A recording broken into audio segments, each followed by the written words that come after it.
Assalamualaikum warahmatullahi wabarakatuh. Hai teman-teman, dalam video pembelajaran kali ini kami akan menjelaskan tentang materi perkembangan moral. Selamat menyaksikan. Jadi, dalam perjalanan kehidupan kita, moral seringkali menjadi kompas yang menuntun kita untuk melakukan tindakan yang benar.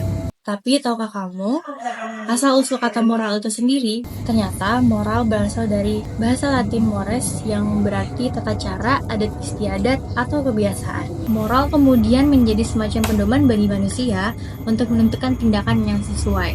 Tak heran, pembahasan mengenai moral telah menjadi kajian penting dalam bidang filsafat, psikologi, sosiologi, dan lain-lainnya. Terdapat dua tokoh yang sangat berpengaruh dalam teori perkembangan moral adalah Jean Piaget dan Laurent Kohlberg. Piaget meletakkan dasar teori perkembangan moral melalui pendekatan kognitif, bukan hanya bawaan atau hasil pembelajaran lingkungan. Kemudian Kohlberg mengembangkan pemikiran Piaget dengan menekankan pentingnya proses penalaran moral sebagai faktor utama dari perilaku moral itu sendiri. Kohlberg bahkan melakukan penelitian dengan menyajikan dilema-dilema moral kepada responden untuk melihat bagaimana mereka membuat keputusan dan menjelaskan alasannya. Dari sini, Kohlberg mengidentifikasi 6 tahapan perkembangan moral yang sejalan dengan pertumbuhan kognitif seseorang. Identifikasi terkait tahapan moral oleh Kohlberg kemudian dibagi menjadi 3 tingkatan. Yuk kita simak. Pada tingkat pertama disebut dengan prakonvensional, di mana terjadi pada perkembangan moral anak saat berusia 4 hingga 9 tahun. Pada tahapan ini, anak akan menilai baik buruknya suatu tindakan berdasarkan pada hal-hal yang bersifat konkret dan berkaitan dengan dirinya secara langsung. Pada tahapan ini, anak belum memiliki pemahaman yang abstrak terkait moralitas dan masih berpusat pada dirinya sendiri. Terdapat 2 tahapan dalam tingkat prakonvensional ini. Yang pertama ada orientasi konsekuensi dan kepatuhan. Pada tahap ini, anak-anak menilai suatu perilaku hanya berdasarkan akibat fisik yang mereka rasakan, tanpa memikirkan hal-hal lain yang lebih rumit.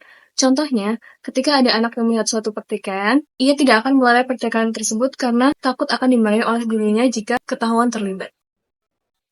Selanjutnya, yaitu tahap orientasi relativis instrumental. Pada tahap ini, anak-anak memahami adanya timbal balik dan pertimbangan orang lain dalam berperilaku. Namun, anak masih sangat mementingkan diri sendiri. Contohnya, ketika anak melihat suatu pertikaian, anak akan berusaha untuk menolong si korban, karena ia merasa takut jika suatu saat ia akan mengalami situasi yang serupa. Selanjutnya, pada tingkat kedua atau konvensional. Tingkat konvensional ini terjadi pada perkembangan moral saat anak berusia 10 hingga 13 tahun. Pada tahapan ini, anak akan lebih mementingkan suatu hal yang disetujui oleh teman-temannya atau orang yang memiliki otoritas terhadap dirinya. Anak akan lebih fokus terhadap harapan dan penerimaan dari orang di sekitarnya, sehingga perkembangan moral pada tingkat ini akan lebih banyak dipengaruhi oleh tekanan dari teman-temannya dibandingkan nilai yang telah diajarkan di rumah oleh orang tua. Terdapat 2 tahapan dalam tingkat konvensional ini. Tahap yang pertama yaitu orientasi kesepakatan pribadi. Pada tahap ini, perilaku yang dianggap baik adalah perilaku yang disetujui dan diterima oleh teman-teman sebaya. Contoh dari tahapan ini ialah ketika ada anak melihat pertikaian, anak tersebut tidak akan melerainya karena ia ingin dianggap sebagai anak yang baik dan sesuai etika dalam masyarakat.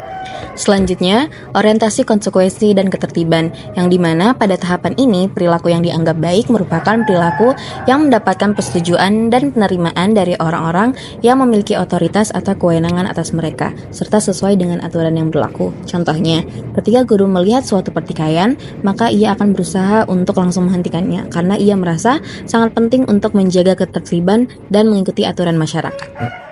Lalu tingkat ketiga yaitu pasca konvensional. Tingkat pasca konvensional ini terjadi pada perkembangan moral anak saat berusia 13 tahun atau lebih. Pada tingkatan ini, anak sudah mulai mampu untuk berpikir secara otonom dalam menentukan nilai-nilai moralnya tanpa terikat pada otoritas eksternal. Hal ini menunjukkan bahwa perkembangannya dalam berpikir kritis dan pengambilan keputusan moral sudah semakin matang. Selanjutnya ada tahapan orientasi kontrak sosial legalitas, di mana pada tahapan ini moralitas anak tidak lagi didasarkan oleh kepatuhan otoritas, tetapi juga upaya pemahaman bersama dan juga penyesuaian terhadap norma-norma sosial masyarakat. Pada contohnya yaitu ketika seorang anak melihat temannya bertikai, anak ini sudah paham bahwa pertikaian adalah perilaku yang kurang baik, tetapi anak ini juga memahami bahwa pertikaian ini tidak akan terjadi jika tidak ada sebabnya terlebih dahulu. Selanjutnya, tahapan orientasi prinsip etika universal. Tahap ini merupakan perkembangan moral yang paling tinggi atau paling dewasa yang dialami oleh manusia. Pada tahap ini menekankan pentingnya pengambilan keputusan moral yang didasarkan pada prinsip-prinsip etika yang objektif, konsisten, dan dapat diterapkan secara universal, bukan semata-mata berdasarkan keinginan atau preferensi individu. Contohnya, ketika terjadi perkelahian di sekolah, semua menghadap ke kepala sekolah. Kepala sekolah menggunakan prinsip di mana setiap siswa berhak diperlakukan secara adil dan hormat, terlepas dari latar belakang keduanya. Teman-teman, bagaimana pemahaman kalian setelah menyaksikan video pembelajaran tadi? Semoga bermanfaat ya.